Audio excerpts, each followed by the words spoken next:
አንድ የልብ ወለድ ደራሲ አለ እና ይህን የልብ ወለድ ደራሲ ሰዎች ሄዱና በህይወት ደስተኛ ነህ ወይ ብለው ሲጠይቁት አዎ በደንብ ደስተኛ ነኝ አላቸው። ታዲያ ደስተኛ የመሆን ምስጢር ምንድነው ብለው ሲጠይቁት ደስተኛ የመሆን ምስጢርማ ምን አይነት ጠባዮች አሉት ሰው ነው ትልቅ የምንለው ብዬ አሰብኩ። ታሪክን እንወዳለን የምትሉ ከሆነ ሰብስክራይብ አድርጋችሁ ጀምሩ። ኢትዮጵያ ውስጥ ሁላችንም የምንስማማበት፣ ሁላችንም የምናከብረው፣ ሁላችንም የምንገዛለት ትልቅ ሰው የለንም። ሌሎች ሀገራት ብትሄዱ አብዛኛው የሀገሩ ሰዎች የሚስማሙበት ትልቅ ሰዎች አሏቸው። ደቡብ አፍሪካ ብትሄዱ ኔልሰን ማንዴላ ብዙ ደቡብ አፍሪካዊ ይወዳቸዋል፣ ያከብራቸዋል። ኬንያ ብትሄዱ ጆሞ ኬንያታን ብዙ ሰው ያከብራቸዋል። አሜሪካ ብትሄዱ አላቸው የራሳቸው። ሌሎች ሀገራትም ስትሄዱ የየሀገራቱ ትልልቅ ሰዎች አሏቸው። ኢትዮጵያ ውስጥ ስንመጣ ግን ሰሜኑ የሚወደውን ደቡቡ አይወደውም፣ ምዕራቡ የሚወደውን ምስራቁ አይወደውም። አንድ ሁላችንም የምንስማማበት ትልቅ ሰው የለንም። ምን አለ ትልቅ የምንስማማበት ሰው ቢኖር፣ ምን አለ ሁላችንም የምናከብረው ሰው ቢኖር፣ ምን አለ ሁላችንም የምንገዛለት ሰው ቢኖር፣ ምን አለ ሁላችንም ቃሉን የምንሰማው ሰው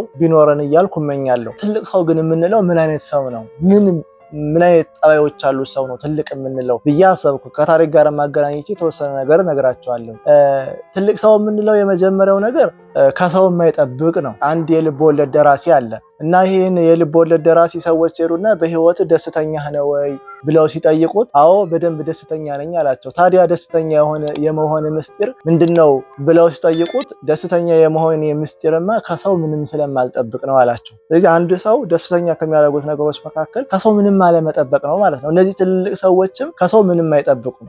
ሁለተኛ ጠባያቸው ደግሞ ይቅርታ የሚያደርጉ ናቸው። ስራቸውም ይቅርታ ማባባል ነው። የትም ቦታ ብትሄዱ ትልልቅ ሰዎች የሚታወቁት በይቅርታ ነው። ስራቸውም ያ ነው፣ ይቅር ማባባል። ለምሳሌ በቦታ የሚጣላ ካለ፣ ያልሆነ ነገር ተነጋግሮ የተጣላ ሰውም ካለ፣ በመጠጥ የተጣላ ሰው ካለ ሂደው እንዲታረቁ ያደርጓቸዋል። እነሱም ደግሞ ብዙ ጊዜ እድሜያቸውም እየረዘመ ስለሚሄድ ከፍ እያሉ እየቆዩ በሄዱ ቁጥር ብዙ የሚገነዘቧቸው ነገሮች ስላሉ በቃ ማንኛውም ሰው የሆነ ጊዜ ላይ መሞቱ አይቀርም። ስለዚህ ለሚሞት ሰው ደግሞ ለምንድነው እምጣላ፣ ለምንድነው ከሰዎች ጋራ ያልሆነ ግንኙነት ውስጥ ምገባ ብለው ራሳቸውን ወጣ ብለው ተመልክተው በቃ በሰላማዊ መንገድ መኖር እየቻልኩ ብለው ራሳቸውን አይተው ለሰዎችም ይቅርታ ያደርጋሉ። ሰዎችም ከሰዎች ጋር ሲጣሉ ሂደው ይቅር ያባብላሉ ትልልቅ ሰዎች። ሁለተኛ መገለጫቸው ይሄ ነው። ሶስተኛ መገለጫቸው ደግሞ ትልልቅ ሰዎች ለሰው የሚያደርጉ ናቸው። ሁልጊዜም እኔ ምን ማድረግ አለብኝ፣ እኔ ምን አይነት ኃላፊነት መወጣት አለብኝ ብለው ሁልጊዜ የሚጥሩ የሚጣጣሩ ሰዎች ናቸው ትልልቅ ሰዎች የምንላቸው።